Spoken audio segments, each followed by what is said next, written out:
Hello, and welcome again to DeKalb Talks Tourism. We're excited. We have multiple people actually in our studio today, and we have three different people, Kelly and Cheryl from Flat Rock Archives, big, beautiful museum down in Stonecrest. Cheryl, you're the director of Flat Rock, right? I'm actually the president of the board of directors. Yes. President of the board of directors, so you're not the paid person. No, I'm not the paid Wow, person. We're in the process of hiring a paid person. Oh, okay, well that's good. Yeah. So tell us a little about each of you all. Okay, well, first of all, my name is Cheryl Moore Mathis. I am, as I've said, the board president for the Flat Rock Archive Board of Directors. I have been a member of the board since February of 2022, going into my second year. Started out as a member of the advisory board, and of course, I would attend the meetings annually. And the last meeting that I attended, of course, I was asked to consider being the president. So after praying about it, talking about it with my family, we decided we would do it, and so the board voted me in. And so I've been working ever since. So you've been president for about a year? Yeah, I'm actually going into about a year and a half now. Year and a half. Mm-hmm. Yeah. Hi, I'm Kelly Palak-Shapa, and I am the secretary for the board of Flat Rock. And I was a board member before, and then took off for a couple of years and have returned to help with the Flat Rock Archives. And I just really believe in their mission and believe that they're really trying to move things forward. So. Well, that's a perfect transition because the next part is tell us about what is Flat Rock Archives. I'll be happy to answer that question. Mm-hmm. Well, first of all, Flat Rock Archive is a combination of a museum where we archive information on deceased persons. We also advocate for the legacy of Mr. T.A. Bryant Jr. and Sr., as well as Spencer Bryant. We attribute a lot of what we do to their legacy. We also do tours. We basically want to focus on the educational piece. So we try to educate people on the Flat Rock community and the rich heritage that we have out there. And so we basically educate, tour, and expound on what's happening in the community. And we try to invite the community to be a part of us as we grow. So how do you gather the research and the history for the museum? Well, we have, first of all, we have Kelly, who helps with the research. We have some interns, a couple of interns from Georgia State, and as well as Emory University, and now, what's the name of it? Southern New Hampshire University. Oh, okay. So we have those interns, and so whenever someone needs some research done, we actually pull them in, and they take care of it for us. So the Southern New Hampshire, I'm assuming because it's a big online school, that they actually live here? Yes, they do. So that's pretty cool. Yes, they do. Yes, and this young lady that we actually recruited as an intern came as a result of a tour, and she was just so impressed with what we do. She asked, was there any room for volunteering? And so I said, well, we need some researchers. And she said, well, that's what I do. So we brought on board to start doing that, and now we're considering her for the executive director position. Oh, okay. Very so cool. It's been going very well. Love when that happens. Yes. And I love the partnership that we have with Georgia State as well as Emory. And so you'll hear more about that as we go along. But yeah, we're doing some projects with them as well. Now, I know you have the house. Right. But tell us, I believe you have barns and you have cemeteries. Yes, we actually have the house, which is the homestead for T.A. Bryant. And that's where the museum is housed. That house was built in 1917.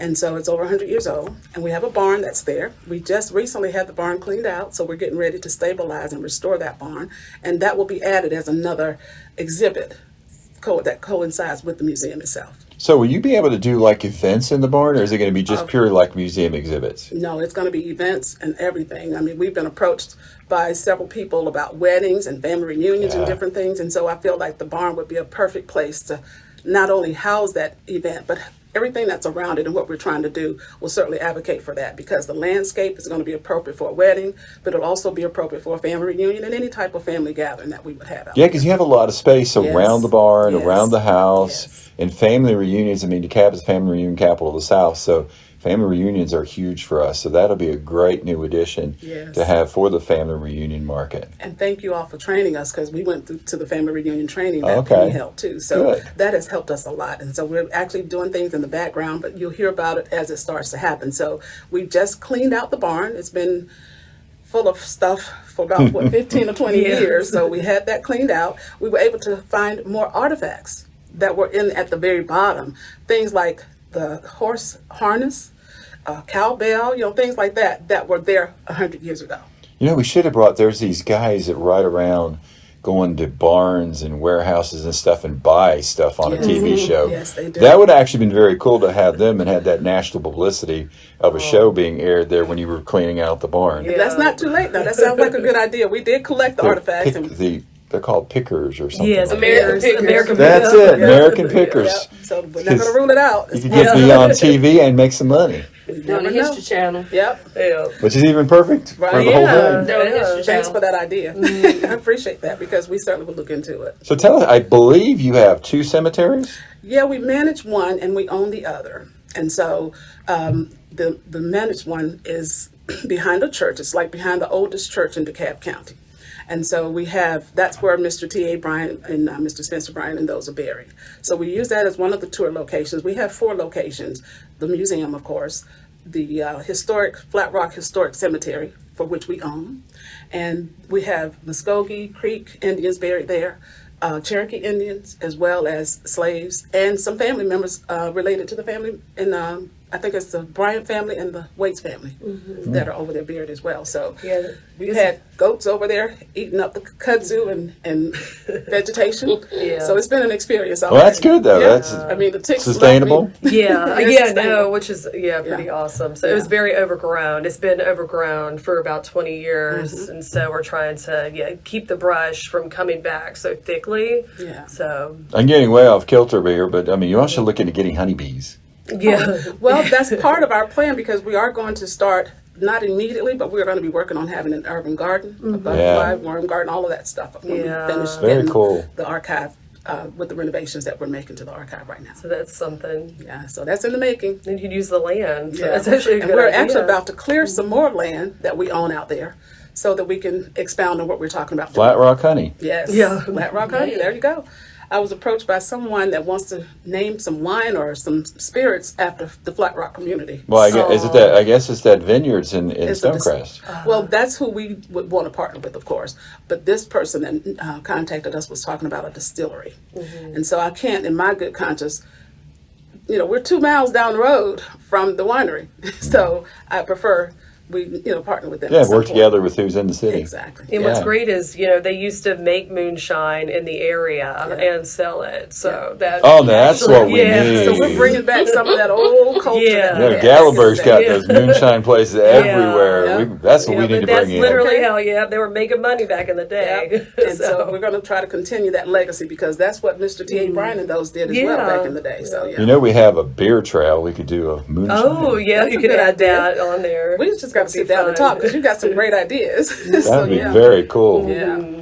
Now, Yes, sir. how did you two get involved in this project?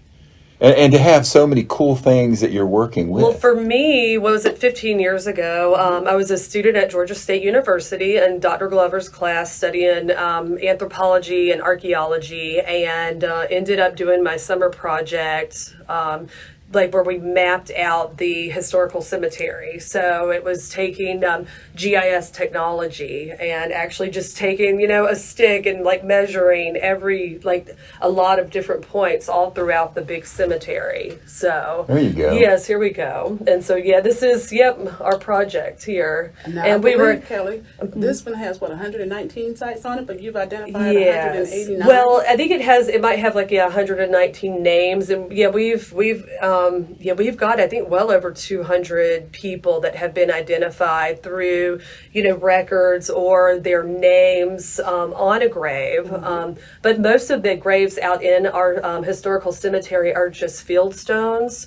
So back in the day, they would pass on that information verbally. And so it kind of got lost in translation along the way. So I used historical records newspapers and death certificates, and was able to to get about 220 or so individuals that are in the cemetery. So you got to be good at Ancestry.com type things. Exactly. Yeah. Yes. Only better. Yeah, Only and just better. using the resources, through Ancestry Yeah. or the DeKalb History Center, yes. And we just recently purchased our own site. So it's the Omega. Oh, Becca, so actually, it'll help yes. us with the research as well. Yeah, And that's what the interns use. So now we can actually have people who have family here or was here come back to your place and Yes. research their history. Actually, and that has been happening quite often. We had a family member that we knew nothing about, and I don't think that the family knows about this family member, that they came from California.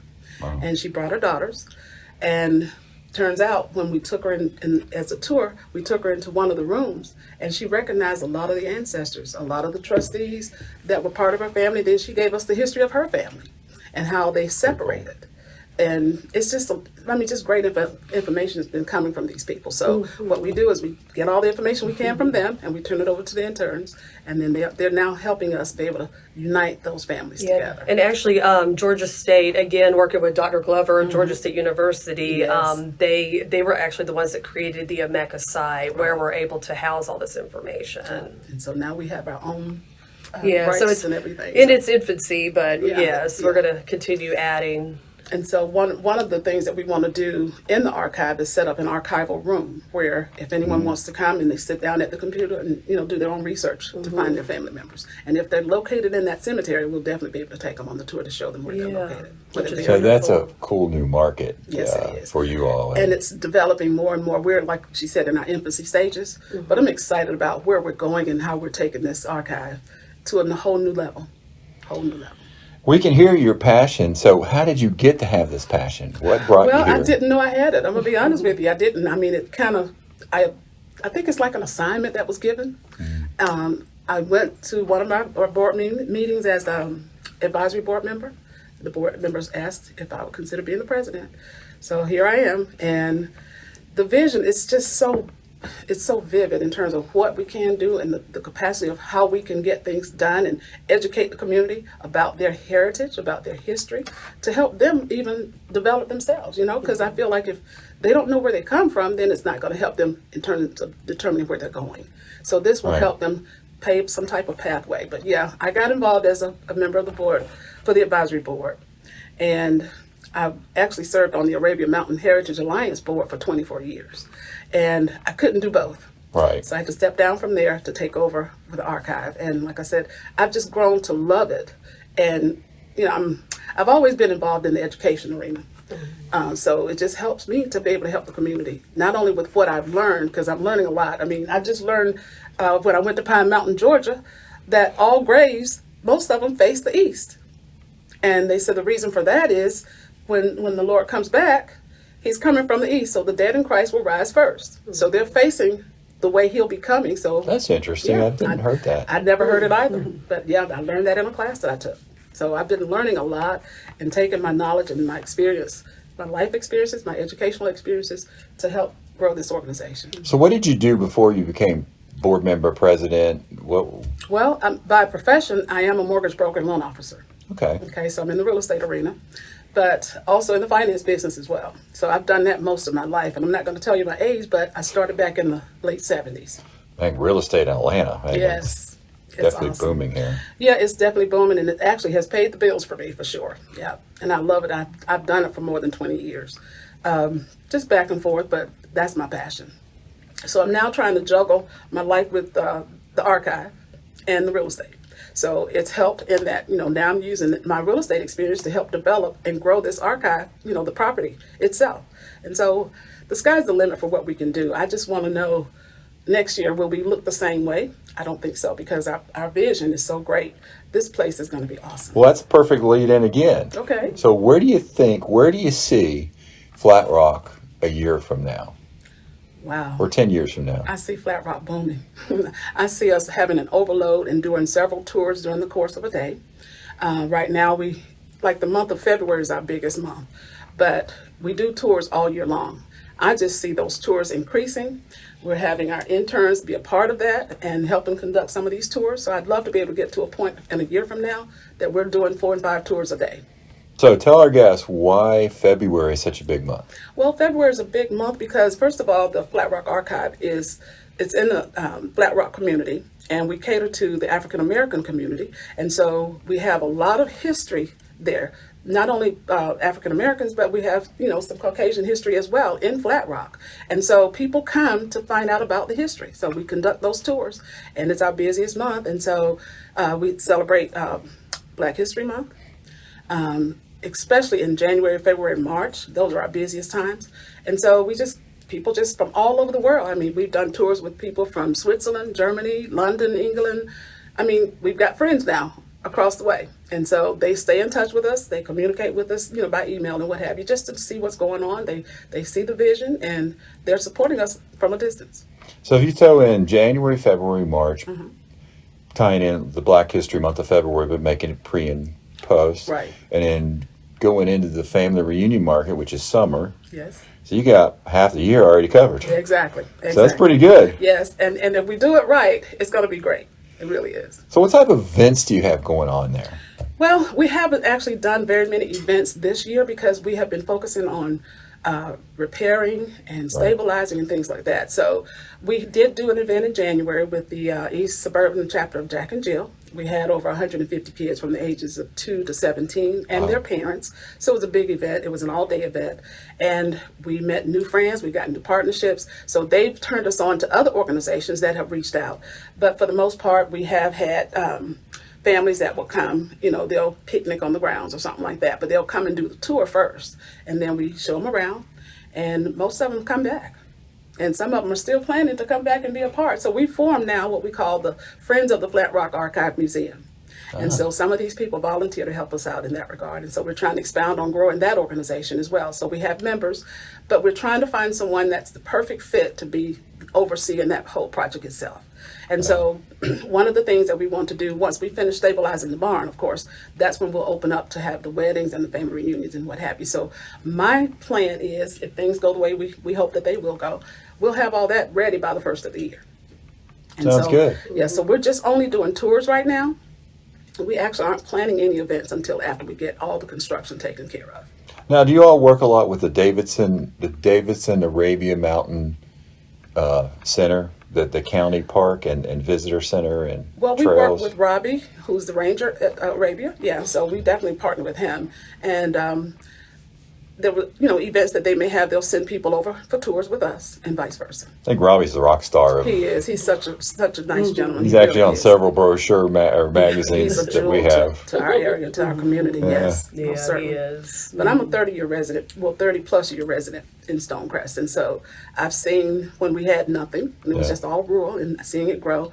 I just know that if we control the kind of growth that we can have in Stonecrest, that'll increase the tourism business as well. Yep. And I just want to be able to have all of us that are involved in this tourism piece to be able to come together and organize and make it more, more feasible to benefit all of us at the same time, And so there's a lot in store for us with the archive. We just don't want to tell all our secrets, not right now. Oh, yeah, I We get got that. some plans, yeah. And they're going to be big, and you're going to hear about them. Well, then We you can come back and talk about your plans again later. Oh, I'd be happy to, most certainly. We do have one event that's coming up starting the middle of this month where we have a traveling exhibit. So that'll be going forth. We'll be sending out a press release on that as well. So you'll hear about that coming up. So what's the exhibit going to be? It's dealing with the African American culture in terms of food and ceramics and different things. And It kind of based on the Gola Geechee Yeah, the Gullah Geechee in tribe. North South South Car- Carolina. Yeah. Yes, Yeah. and it's on loan from New South Associates, which is an archaeological and historic preservation firm in Stone Mountain, Georgia. Yeah. And so we're partnering with them as well. And so we've actually just finished transacting that business. And so you'll hear about that. So That's how can another we tie project. food in since it's a foodie type exhibit? Well, because back in the day, African Americans, when we cook, that's when we communicate. And so we're going to be talking about the types of foods that are healthy for, not only African Americans, just people in general. And we'll have an herbalist that's going to be coming out to talk with us as well. So all that's going to be intertwined. Is there any with way that we can exhibit. tie in like having a food festival or something? Certainly would love to. Would That'd love be to. kind of cool. Yeah. There's actually like a Geechee restaurant in what is it, East Point or East Point, Historical College Park, which might be kind of interesting. Right. Yeah, I know it's Fulton County, but that maybe food truck will travel. Might be Something. kind of interesting. Yeah, and one of our visions, once we actually do our farm, because we are going to have a farm, an urban farm out there, we're going to be able to grow our own food and hopefully be able to hire a chef to come and have like date nights for couples to be able to come and eat the food that we've grown. We need to tie you in with Chef Schuler across the street. He's That got would a be awesome. culinary institute, Okay. and he trains like gets underprivileged kids to get into hospitality Okay. Oh my through goodness. culinary and hospitality. He does it right across the street. Wow. Certainly would love to meet him. Most definitely. Yeah. Has his own TV show and all. Could like kind of We could have his TV merge show all right this there on the grounds. together. Yes, That's exactly. pretty cool. But the sky's the limit in terms of what we can do with the archive, and so we just want to develop it to the fullest, of what we can do. At the same time, of course, we can't nourish it without making a profit somehow. So we have to be able to charge to be able to get that return on our investment. So, Well, y'all are good now. You just moved into challenges of dealing yeah. with Flat Rock. wow, challenges. Wow, we've had some. Trying to, getting challenges in marketing or challenges in getting new people, or like you're doing a sustainability project for the barn to raise money for that and to do Yes. that. So what's some of those type of challenges? Well, the challenges that we've had, probably we don't want to talk about, but for the most part, the marketing piece, it's doing its own thing. When people hear about the archive, they come to us with ideas and things that they would like to see happen in the community. So we're trying to make it a community effort. So we're going to be inviting the community to join in to help us. So we'll be having like garage sales and different things, and we'll host it for the community. So if they want a table, they can come out and rent a table and sell whatever they've got. And so Okay. as far as marketing, we're fine. Our biggest issue that we had to overcome was the governance piece, trying to make sure that we're doing the right things the right way. And so that was the biggest hurdle I think that we had, because everybody had their own agendas. And we had to find a way to come together and all of us be on the same page. And so that meant reestablishing a whole new board pretty much. And that's what we've done. And so we have a great board now. We have so much support, and I'm just elated in terms of how we're growing in the same direction. And it really makes a difference when you're all on the same page. So I think that was the biggest hurdle that we had to overcome, wouldn't you think? Yes, and I think it's just getting the rural African American story out to the public. Like that's one of our main goals, and maybe even getting reaching out to local schools and having field trips start to come in once we have been able to establish like the restoration of the barn, or another thing we're working on is a museum piece. And so we're trying to, put that in place where people can come in and, really get the story throughout the home of the whole community, of more, because there's so many like people, just individuals and individual stories that have been forgotten. And so we're just trying to get that back out there and to tell these little stories. Right, and just get a grip on those stories and be able to spread that throughout the community so people can see the rich Yes. history that's out in the Flat Rock area. Yeah, and recollected it as well, true, having yeah. people from the community come back in and tell stories and capture those stories Yeah, to exactly. share with people again. Exactly. So do you all have any famous people from the area, Of course. Well, from the area, or from the house, that's the part of actual? the homestead, yes. I haven't gotten permission, but I do want to share that we have a relationship with Chris Tucker. He's famous, of course. Yep. Warren Moon. Warren Moon, who's an ex-football player, pro football player. Yeah. And I've not had the pleasure of meeting him yet, but I understand Willie Galt, who plays basketball, isn't it? In Chicago, I believe. Football. Football. I I'm was sorry, in yeah, it. football. So he's another. So the name was familiar, but it wasn't. Yeah, I think it was Okay. it was the Chicago Bears or something like that. Yeah. And so I've got pictures that I've taken with Chris and with Warren, but I've not gotten that picture with Willie yet. But hopefully soon. Once we start to blossom, I believe we'll have more people from the family that will come in and help. But we do have a good relationship with the family, so That's great. we have their support. And right now, they've just decided they're going to let us run this thing like it's supposed to be run. They understand it's not a family-based business, so we're moving right along. And with their support, I think we'll be able to go far. Definitely. And so we will be inviting them to a lot of the events that we'll have, and invite their support as well. Yeah. And so normally, like last year, we had the family out. They had a family picnic on the grounds. And it was just a sea of tents as far as you could see. I mean, it was amazing to me to see the family come together in such great numbers. So, we just look forward to continuing that type of relationship with the family. That's great. Yeah. I'm excited about where we're going, James. I just don't want to spill all of our secrets right away, but I just stay understand. tuned. I want to invite the audience to stay tuned and watch us as we grow. So that'd be great. So, what is your website? For everybody can find out what's going To on. keep up with what's going on with us with the archive, we will go to www.flatrockarchives.com. and you can book your tours through our Airbnb that way.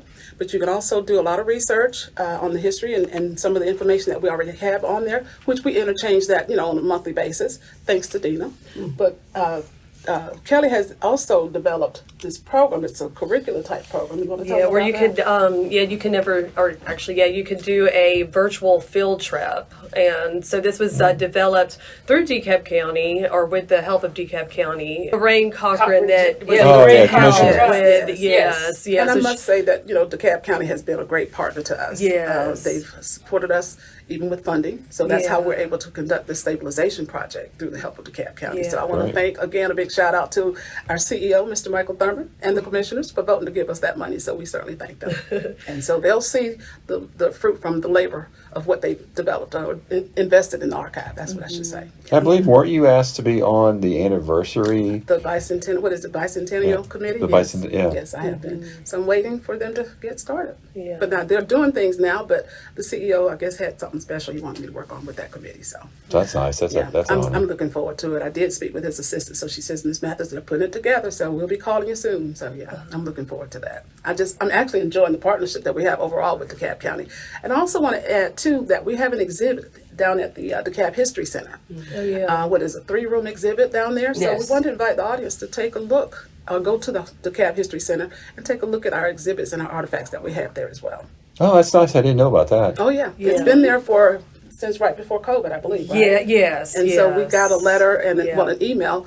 And so when we went down to look at everything, we had to inventory what they had. They sent us a list of everything. We returned some of those things. Well, they did return some of those things, but we've got 3 rooms of Nice. exhibits down Yeah, there. some of the things is like T.A. Bryant Jr.'s robe where he used to preach. He would preach in the robe. And his Bible and Yes. different things. We have some panels that were created by the History Center as well that talks about the history of the talks about Flat the Rock history, area. going back to slavery times even. But yeah, the other thing was the field trip. So Right. yeah, in 2020 we got funding, and so we actually created a virtual field trip, and so you could actually go through and do like a DeKalb County sort of.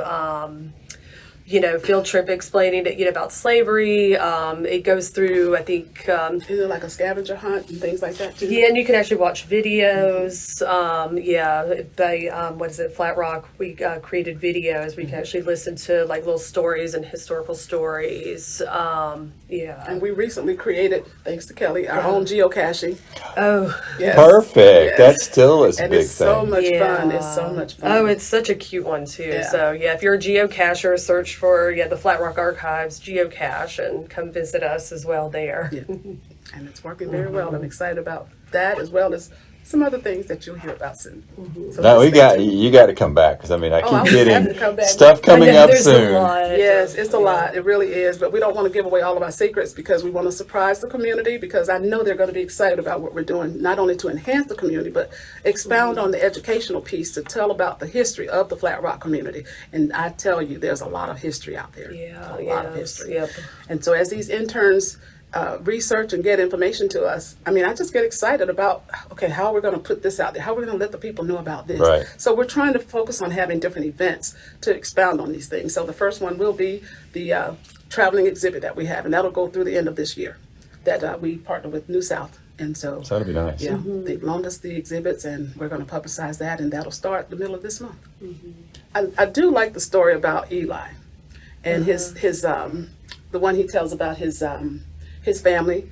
Now, Eli is a former board member of ours, and he donated his wife's engagement ring as part of reparation to pay back for the way his ancestors treated the slaves. And so he's connected to the Lion Farm property. And we actually was using that as one of the tour sites as well. Now we are working with DeKalb County because it's owned by the DeKalb County Watershed. So we're trying to work through with them with their master plan in terms of how that's going to move forward. But I just like the story that he tells about back in the day when his ancestors were over the slaves and what took place and how he feels about it. Now he's had to take some flack, of course, but the end result was that he thought enough about the history of what our ancestors have gone through, and he donated his wife's engagement ring to the archive. So that's another exhibit that you'll see when you come to visit us. I love that story because cool. it talks about the past, but it brings it all the way to the future. And we've actually done a podcast with him. Him and the Mabry twins, because their ancestors, the Mabry twins' ancestors, were slaves to his ancestors. So he has the ancestors' last name Lyon. They have their ancestors' last name Lyons, because back in the day, the headmasters would name the slaves after their last names, Yes. or they'll change one letter or something like that. And so they tell the story about how all of that came about and how they actually Interesting. ran into each other. So even though the Mabry twins are black and he's white, they're cousins. And so we find that as we do our research, everybody's related to everybody in some capacity. Whether you're black, white, or brown, however, we're all related in some capacity. And we find that out through the research when we're, digging up the history of these folks that come to visit us. Very cool. Yeah, it is cool. Well, we're definitely going to have you back. We can't wait to hear delighted what's to all come these back. other pieces of the Yes. puzzle that you've been I'm talking so about. excited about it. We're definitely excited about it. It's just not happening fast enough for me, to tell you the truth, but it's happening. I can assure you that. Yeah. Well, thank you all for being on the show. Okay, Thank thank you you. for having us. And thank you all for tuning in for DeKalb Talks Tourism. See you the next show.